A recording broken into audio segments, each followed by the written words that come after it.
सर्वेभ्यो नमो नमः। अद्य वयं सर्वे द्वादशः पाठः कर्णस्य दानवीरता इति पाठस्य वस्तुनिष्ठ प्रश्नं पठिष्यामः। तो चलते हम लोग प्रथम प्रश्न की ओर। प्रथम प्रश्न कहता है कर्णस्य दानवीरता पाठ कहाँ से संकलित है। जो कर्ण की दानवीरता पाठ है कहाँ से लिया गया है, तो कर्णभार। ये जो कर्णभार है भास रचित नाटक है। कर्णभार भास द्वारा लिखित नाटक है।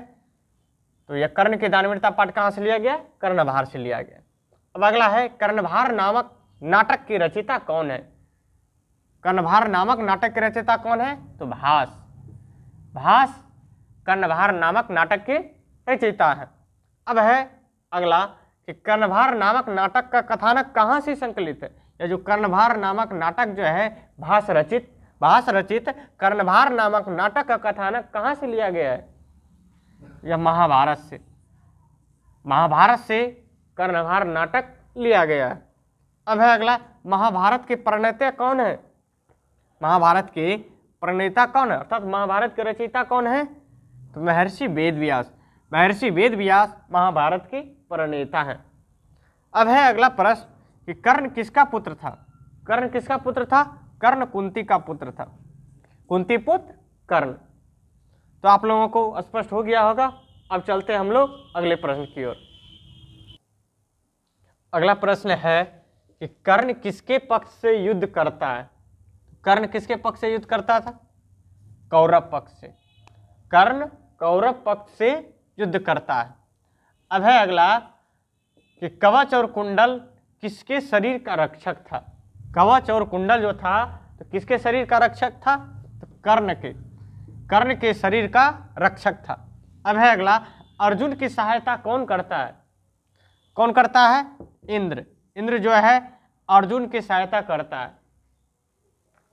अगला है छल पूर्वक कर्ण के शरीर से कवच और कुंडल कौन ग्रहण करता है।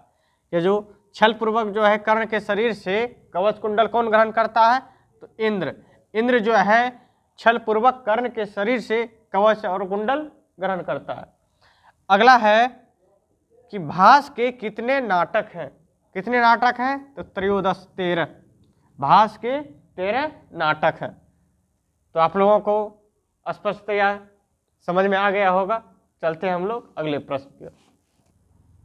अब अगला प्रश्न है कि यह जो शक्र शब्द है यह शब्द किसके लिए प्रयोग हुआ है। शक्र शब्द इंद्र के लिए प्रयोग हुआ है। किसके लिए, इंद्र के लिए। इंद्र के लिए शक्र शब्द का प्रयोग हुआ है। अगला है ब्राह्मण के रूप में कौन प्रवेश करता है।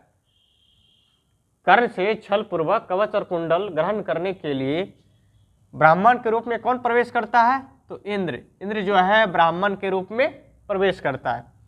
अब अगला है सूर्य इव चंद्र इव हिमवान इव सागर इव तिष्ठतु ते यश।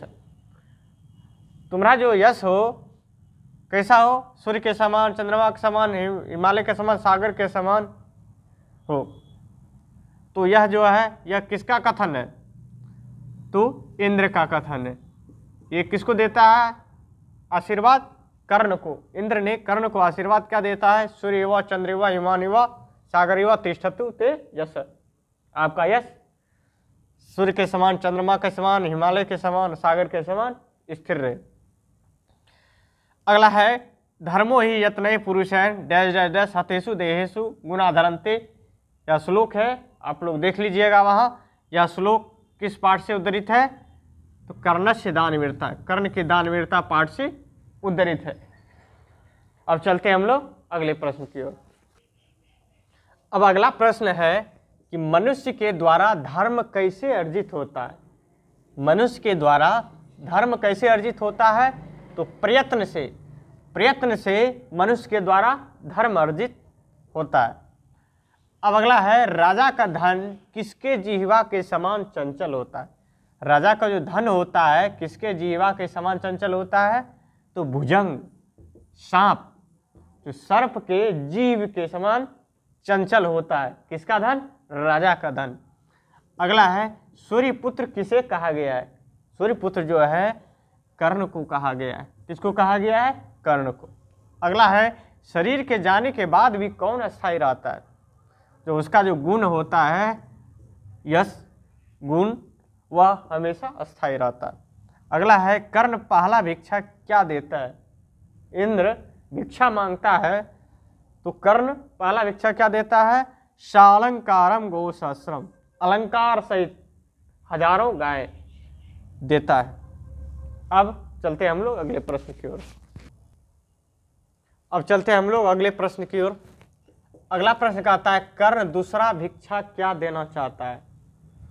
क्या देना चाहता है, तो घोड़ा जो अश्व है कर्ण दूसरा भिक्षा के रूप में देना चाहता है, लेकिन इंद्र स्वीकारता नहीं। अगला है कर्ण तीसरा भिक्षा क्या देना चाहता है। कर्ण तीसरे में हाथी को देना चाहता है, लेकिन इंद्र स्वीकारता नहीं। अब अगला है कर्ण चौथा भिक्षा के रूप में क्या देना चाहता है, तो अपर्याप्त कनकम, मतलब जितना सोना चाहिए, सोना चांदी, वह देना चाहता है, अपर्याप्त, लेकिन फिर भी स्वीकार नहीं करता। फिर अगला है कर्ण पांचवा भिक्षा क्या देना चाहता है, तो पांचवा भिक्षा पृथ्वी को देना चाहता है, फिर भी स्वीकार नहीं करता है। फिर अगला है कर्ण छठा भिक्षा के रूप में क्या देना चाहता है, छठा भिक्षा के रूप में यज्ञनिष्ठोम फलम, जो यज्ञ का जो आहुति देने के बाद जो प्राप्त होता है उसे देना चाहता है, परंतु स्वीकारता नहीं। अगला है कर्ण सातवां भिक्षा क्या देना चाहता है, मत शिरः, अपना सिर, फिर भी इंद्र स्वीकारता नहीं है। अब चलते हैं हम लोग अगले प्रश्न की ओर। अब अगला प्रश्न कि समय आने बीतने पर किसका क्षय होता है। अगर समय जब बीत जाएगा तो शिक्षा का भी नाश हो जाता है। अगला है कौन हमेशा स्थिर रहता है।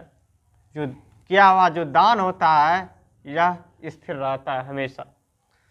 फिर अगला है अंगराज ना दातव्यम, यह कथन किसका है, शल्य। शल्य कौन था, कर्ण का सारथी था। जब कर्ण इंद्र को कवच और कुंडल दे रहा था तो उस समय शल्य जो इंद्र कर्ण का सारथी था, उन्होंने रोका, अंगराज, हे अंगराज, ना दातव्यम। स्पष्ट है। अगला है कर्ण का विवाह किसके साथ हुआ था। कर्ण का विवाह पद्मावती के साथ हुआ था। फिर अगला है महाभारत में कितने पर्व है। महाभारत में 18 पर्व है, अष्टादश, कुल 1 लाख श्लोक है। महाभारत में 1 लाख श्लोक और 18 पर्व है। स्पष्ट है। आज हम लोगों ने वस्तुनिष्ठ प्रश्न का अवलोकन किए, अब हम लोग विषयनिष्ठ प्रश्नों का अवलोकन करेंगे। चलते हम लोग आज विषयनिष्ठ प्रश्नों का अवलोकन करेंगे। पहला विषयनिष्ठ प्रश्न है कर्णस्य दानवीरता। कर्ण की दानवीरता पाठ के नाटककार कौन है। कर्ण की दानवीरता पाठ के नाटककार कौन है, भास। भास जो है कर्ण की दानवीरता पाठ के नाटककार है। अब कहता है कर्ण किसका पुत्र था। कर्ण किसका पुत्र था, तो कर्ण कुंती का पुत्र था। किसका पुत्र था, कुंती का पुत्र था। सूर्य पुत्र भी कहा जाता है, कर्ण को सूर्य पुत्र भी कहा जाता है। अब कहता उन्होंने इंद्र को दान में क्या दिया। कर्ण ने इंद्र को दान में अपना कवच और कुंडल दिया। स्पष्ट हो गया। कर्ण की दानवीरता पाठ के नाटककार भास है। कर्ण किसका पुत्र था, कर्ण कुंती का पुत्र था, उसे सूर्य पुत्र भी कहा जाता है। उन्होंने इंद्र को अर्थात कर्ण ने इंद्र को दान में कवच और कुंडल दिया। अब चलते हैं अगले प्रश्न की ओर। कहता कर्ण कौन था, उसकी क्या विशेषताएं थी। कर्ण कुंती पुत्र था। कर्ण कौन था, कर्ण कुंती पुत्र था, उसे सूर्य पुत्र भी कहा जाता है। उसकी क्या विशेषता थी, वह जन्म से ही, उसका जब जन्म हुआ था तो जन्म से उसके शरीर में कवच और कुंडल था, जो उसके शरीर का रक्षक था। ऐसा कवच कुंडल था कि उसके शरीर को कोई भेद नहीं सकता था, अभेद्य था। उसका जो शरीर था अभेद्य था, क्योंकि वह जन्म से ही उसके शरीर में कवच और कुंडल था। स्पष्ट है। अब चलते हैं हम लोग अगले प्रश्न की ओर। कहता कर्ण के प्रणाम करने पर इंद्र ने उसे दीर्घायु होने का आशीर्वाद क्यों नहीं दिया? जब कर्ण ने इंद्र को प्रणाम किया तो इंद्र ने उसे दीर्घायु भव ऐसा नहीं कह करके उन्होंने क्या कहा? सूर्यव चंद्रव हिमवानिव सागरिव तिष्ठन्ति तेजस, आपका जो यश है सूर्य के समान, चंद्रमा के समान, सागर के समान स्थिर रहे। उन्होंने ऐसा क्यों नहीं कहा कि दीर्घायु भव? अगर उसे दीर्घायु भव ऐसा कहते तो वह दीर्घायु हो जाता, फिर जो है युद्ध जो है वह जीत जाता। तो वो जो अर्जुन की सहायता के लिए कवच और कुंडल लेने के लिए आया था, तो फिर यह जो नियम था वह सफल नहीं होता। तो ऐसा न कर करके उन्होंने सागर के समान, हिमालय के समान, पर्वत के समान आपका यश रहे ऐसा कहा। अब है अगला कि इंद्र ने कर्ण से कौन सी बड़ी भिक्षा मांगी और क्यों? इंद्र ने कर्ण से सबसे बड़ी भिक्षा मांगी कवच और कुंडल। क्यों मांगा? कि वह अर्जुन की सहायता के लिए आया था कर्ण से छल पूर्वक कवच और कुंडल लेने के लिए, इसलिए वह अर्जुन की सहायता करने के लिए उन्होंने कर्ण से कवच और कुंडल मांगा। अब है अगला कि कर्ण के अनुसार चिरस्थायी क्या है? कर्ण के अनुसार चिरस्थायी क्या है? कर्ण के अनुसार चिरस्थायी क्या है? किया गया हवन और किया गया दान, ये दोनों जो है चिरस्थायी है उसके अनुसार, है ना। इसमें है हुतम चो दत्तम चो तथैव तिष्ठति, किया हुआ हवन और दिया हुआ दान हमेशा क्या होता है? चिरस्थायी होता है, यह कभी खत्म नहीं होता है। अगला है कर्ण के कवच कुंडल की विशेषताएं क्या थी?